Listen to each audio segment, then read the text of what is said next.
ill afford to lose her position. It paid little enough as it was.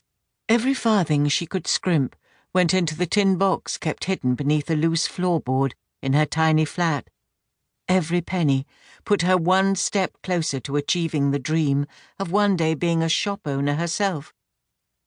For now, she must grit her teeth and oblige her employer by altering this bonnet, the very one Tessa herself had designed. It had a wide, chipped straw brim with a gentle puff of sky-blue satin at the crown. The matching ribbon that crisscrossed the straw was anchored in place by a delicate satin rosette. She had intended the stylish confection to frame the features of some lovely young lady. Instead, Lady Farnsworth, with her multiple chins, had cooed over the hat. The woman then had insisted on ruining its elegance with the addition of 3 huge bunches of pink rosebuds, and Madame had fawningly acquiesced. In one fell swoop, the bonnet had gone from being a work of art to just another overdone atrocity. Tessa's only consolation was being able to listen to the conversation as she half-heartedly stitched the silk flowers into place. "Carlin must be frightening away his governesses," Mrs. Luddington was saying. "Surely a man cannot spend so many years sailing around the world to remote lands without forgetting the finer points of proper behaviour. Heaven only knows what peculiar customs he might have acquired." "Nonsense! The Duke was raised a gentleman, even if he never expected to assume the title." Lady Farnsworth tried on another hat, this one of burgundy velvet adorned with a stuffed quail and faux autumn leaves. "As a widower, he is London's most eligible bachelor, and you cannot deny he cut quite a dash at the Sedgwicks' ball the other night by dancing with several of the young ladies." "But there has to be a reason for all the departures." Mrs. Luddington lowered her voice to a scandalized whisper. "Do you suppose he is making improper advances toward the governesses?" "When all of them have been brand-faced spinsters? Nay, I dare say it has to do with his daughter running untamed during Carlin's absence. Rumour has it that Lady Sophy terrorizes the ducal household.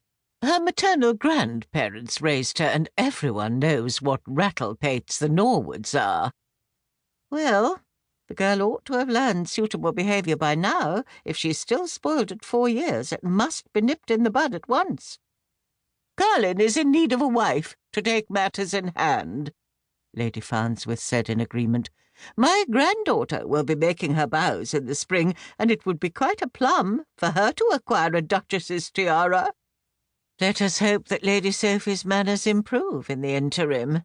Mrs. Luddington examined a gold-fringed purple turban in the sunlight from the window.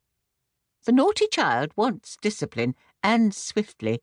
His Grace must seek a sterner character when he engages another governess."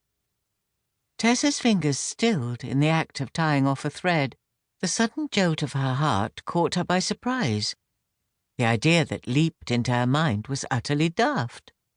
She would have to be mad even to consider such a notion. Yet the words sizzled through her like a bolt of lightning. Another governess. The Duke of Carlin had been left in the lurch. He needed someone on short notice who could handle his disobedient daughter. Perhaps that someone could be Tessa herself. Living in a ducal household would place her at the centre of the aristocratic world. She'd be on a swifter path to acquiring the funds she needed to open her own shop. Partly due to the increase in salary, but also because she finally might find her father, the man whose name had always been a mystery to her. She touched the dainty oval shape beneath her bodice. The high-necked gown of grey kerseymere hid the gold pendant that was her most precious possession.